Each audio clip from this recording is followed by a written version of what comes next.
Greetings. Welcome to According to MJ. We are going to discuss the most recent episode of My 600-Pound Life. We are still in season 9, episode 6, featuring Kenae.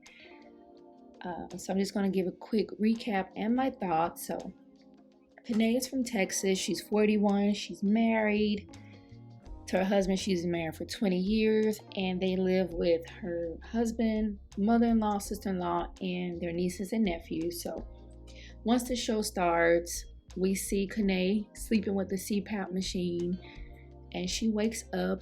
And what I thought was odd was that her nieces and nephews are helping her get out of bed, getting prepared for the day.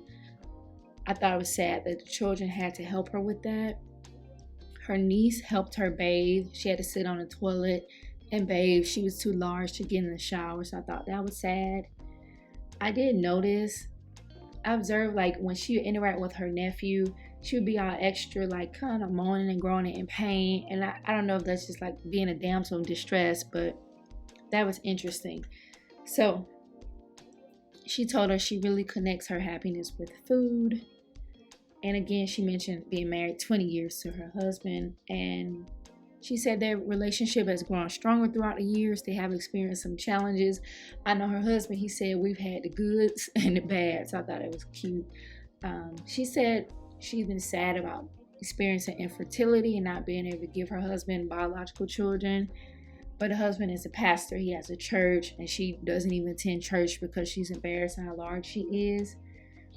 So I thought that was sad to hear. Now they show her eating her breakfast. Like, her breakfast consisted of, mind you, the kids made the breakfast cinnamon rolls, like those little pancake and sausage sticks, and breakfast sandwiches. Like, she eats large portions of food. And I noticed when they would show her sitting in the chair in the red dress, like they had the camera, like the camera was, I guess the camera person might have been squatting down low. She literally looked like a tomato or a big apple or something. That was not a good angle to record her from, but perhaps they just wanted us to really see how large she is. So, of course, they go to Houston. Her husband drive to Houston. Since they're in Texas, it was a few, like 2 or 3 hour drive. They meet Dr. Now. Of course, Dr. Now like, hey, how y'all doing? You know how Dr. Now does. And I laughed when Dr. Now was like, has anyone ever told her that she eat too much? And she mentioned to him that she cooks the meals. So Dr. Now is certainly concerned about that, about her being the main one preparing the meals. So, of course, he gave her the standard 1,200 calorie diet, no carbs, exercise regimen, right? Come back in 2 months. They showed her during that 2-month period, and honestly, it didn't look like she was doing a lot. It didn't look like she made any progress.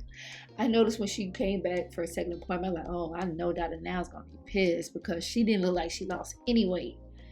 So she lost a little weight, and Dr. Now, he did not hide how annoyed he was with this woman. Like, he he kind of told her, like, you wasting our time. What are you here for? And she just started crying and putting on this theatrical performance. And to me, like, Kenae needs to be on Broadway in a play, in a Tyler Perry film or TV show, because she was just so extra. Like, girl, if you don't cut it out. Because she knew the truth, that she didn't make progress. And instead of dealing with the truth, she wanted to just put on this theatrical performance. So Dr. Now let her get that out. Then after she stopped all that, she became very sarcastic. And, Dr. Now gave her a goal to meet, and then they left. And Dr. Now told the camera she's very sarcastic. I'm like, she was tripping with that. So I would say once that happened, it seemed like she began to take this seriously. So it was nice to see her actually, being vulnerable and ask her family, like, look, I need help. And they said, we will not bring the food in the house that, that tempts her. And Dr. Now also sent her to Dr. Paradise for psychotherapy. Because she lost her mother a few years ago, she was still really dealing with that grief. And she wrote a letter to her mother.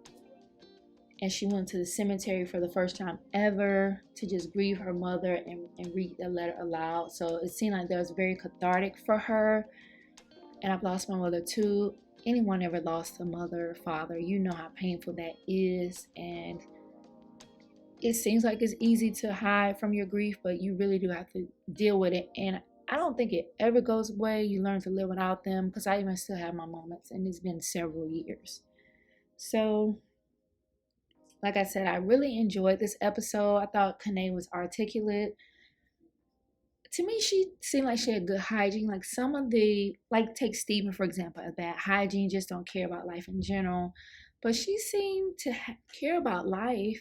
She seemed to always struggle with her weight. She told us that she struggled with her weight all her life. And in, adulthood, it's just her mom passed and things happened, and dealing with infertility, the depression. She just began to eat more and more. But I did love seeing her take it seriously, getting her exercise in, playing basketball with her niece and nephew. I thought that was nice. It seemed like once Dr. Now told her, look, your heart is weak. We can't perform the surgery right now, that she was disappointed, but she still kept going. And she even went to church with her husband. So that was really nice to see as well. And like I've mentioned before, I really love this show because you see someone like at their lowest point. Because I'm of the opinion that when you're this large, you have to be very depressed. You have to just be in a low place. But to see them feel like life matters, to see them find happiness and joy and find something to live for, it's a beautiful thing. So let me know what you all thought about this episode. I would love to see an update of Kenae. I hope she reaches her goals. I hope her and her husband are able to conceive once she reaches those weight loss goals, because with PCOS, a lot of times losing weight does help with fertility. Subscribe to the channel. Let me know what you all thought of this episode. It was good. It was a good episode. I'm rooting for her. I think she's going to meet those goals. So be sure to like this video, subscribe to the channel, and until the next upload later, I appreciate you all. Stay safe.